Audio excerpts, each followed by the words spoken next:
এসএসকেএমে যৌন হেনস্থার ঘটনা, রিপোর্ট তলব করলো স্বাস্থ্য দপ্তর। এসএসকেএম হাসপাতালে নাবালিকার যৌন হেনস্থা, কিভাবে হাসপাতালে যৌন নিগ্রহ, তার রিপোর্ট তলব করেছে স্বাস্থ্য দপ্তর। রিপোর্ট দিতে হবে এসএসকেএম হাসপাতাল সুপারকে।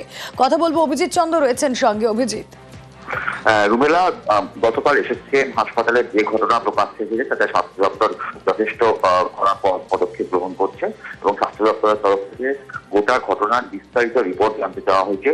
কিভাবে এই হাসপাতালের ওয়ার্ডের ভেতরে এরকম একজন প্রাক্তন অস্থায়ী কর্মী সে কিভাবে ভেতরে ঢুকলো এবং পাশাপাশি যে অভিযোগটা উঠে এসেছে যে পোশাক পরেছিল, হাসপাতালের পোশাক, যে হাসপাতালের পোশাক তার কাছে কিভাবে পেল, এই গোটা বিষয়টাই বিস্তারিত রিপোর্ট এমএসডিপি অর্থাৎ medical superintendent and vice principal অর্থাৎ সুপারের কাছ থেকে এই রিপোর্ট নিয়ে পাঠানো হয়েছে। রাজ্যের স্বাস্থ্য অধিকর্তার কাছে এই রিপোর্ট জমা দেওয়ার নির্দেশ দেওয়া হয়েছে এবং তারপরেই এসএসকেএম হাসপাতাল কর্তৃপক্ষ তদন্ত কমিটি গঠন করবে নাকি স্বাস্থ্য দপ্তর তদন্ত কমিটি গঠন করবে, গোটা বিষয়টাই স্বাস্থ্য দপ্তর তারপরে সিদ্ধান্ত নেবে। তবে আগে বিস্তারিত রিপোর্ট তলব করা হয়েছে। ওকে।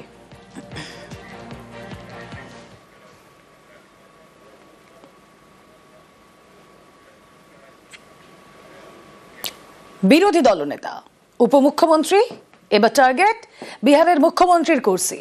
কতটা কঠিন চ্যালেঞ্জ তেজস্বী যাদবের সামনে? লালু পুত্র কি পারবেন বিজেপির রণকৌশল ভোঁতা করে পাটলিপুত্রের সিংহাসনে বসতে? हमको 5 साल नहीं, केवल बिहार के लोगों अगर 20 महीने का मौका दें तो जो काम 20 सालों से इन लोगों ने नहीं किया है, तेजस्वी और हमारी सरकार बनेगी तो 20 महीने में उस काम को हम लोग पूरा करने का काम करेंगे। তেজস্বী যাদব বিহারের সবথেকে কম বয়সী বিরোধী দলনেতা, তারপর বিহারের উপমুখ্যমন্ত্রী। এবার নজর মুখ্যমন্ত্রীর কুর্সিতে।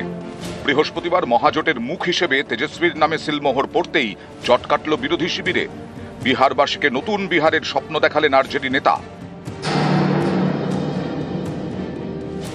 जिस परिवार के पास अगर सरकारी नौकरी है और जिन परिवार के पास सरकारी नौकरी नहीं है, उन परिवार को एक सरकारी नौकरी तेजस्वी देगा। तेजस्वी खुद बिहार सरकार नहीं चलाएगा बल्कि पूरा बिहार मिलकर के बिहार सरकार चलाने का काम करेगा।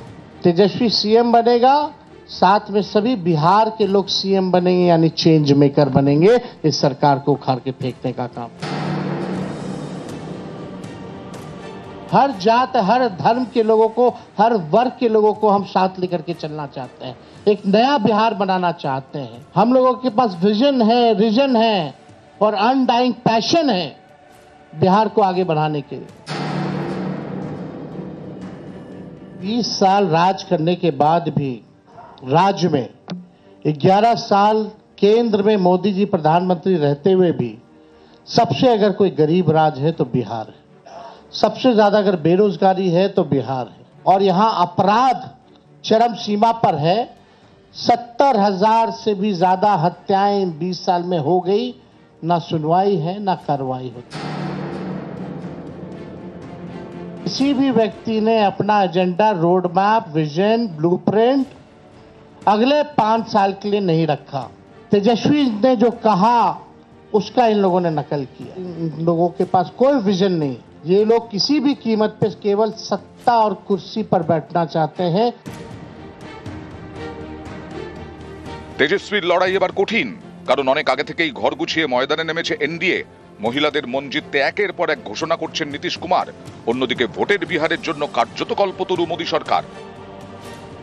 তারপর লালু পুত্রের মাথা ব্যথা দুর্নীতির অভিযোগ। আইআরসিটিসির একটি দুর্নীতি মামলায় বাবা লালু প্রসাদ যাদবের পাশাপাশি অভিযুক্ত তেজস্বীও। সদ্য দিল্লির আদালতে চার্জ গঠন হয়েছে তাদের নামে। বিরোধী মহাজোটের মুখ হিসেবে তেজস্বীর নাম ঘোষণা হতেই সেই দুর্নীতির অভিযোগে শান দিতে নেমে পড়েছে বিজেপি। उनके पिताजी 32.5 साल की सजा प्राप्त कर चुके हैं चारा घोटाले के 4 मामलों में। इनके ऊपर ट्रायल चल रहा है। तेजस्वी यादव 420 के भी एक्यूज्ड हैं।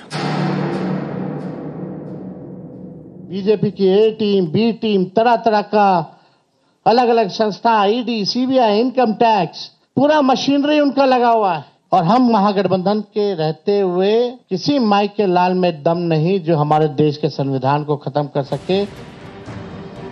আক্রমণের মুখে পাল্টা বিহারে এনডিএ সরকারের বিরুদ্ধেও দুর্নীতির অভিযোগ তুলেছেন তেজস্বী।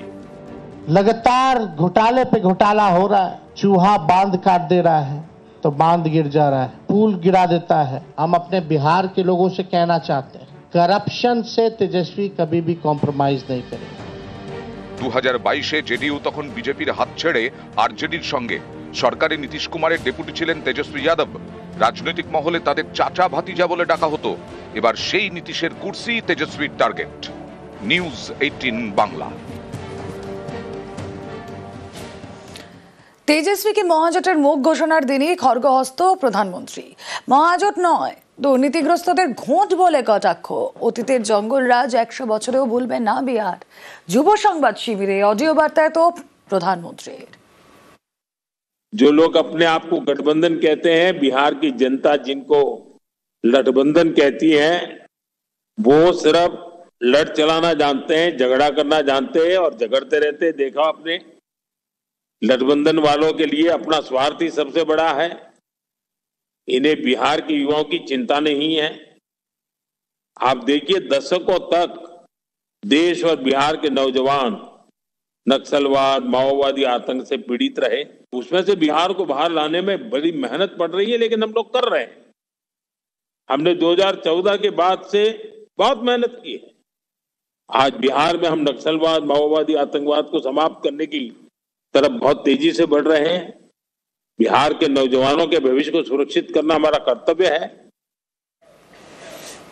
আর এবার যে খবর আপনাদের দেব, প্রয়াগরাজে প্রকাশ্যে সাংবাদিক খুন।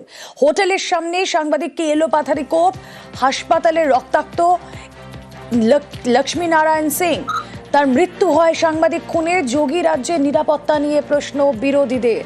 কথা বলবো, सर्वेश प्रतिनिधि রয়েছেন আমাদের সঙ্গে। सर्वेश जी, इस मौत का कारण क्या है? ये हमले का कारण क्या है? क्या इन लोगों के बीच कुछ दुश्मनी था?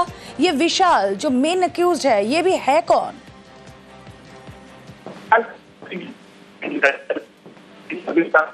जी, आपका वॉइस ब्रेक हो रहा है।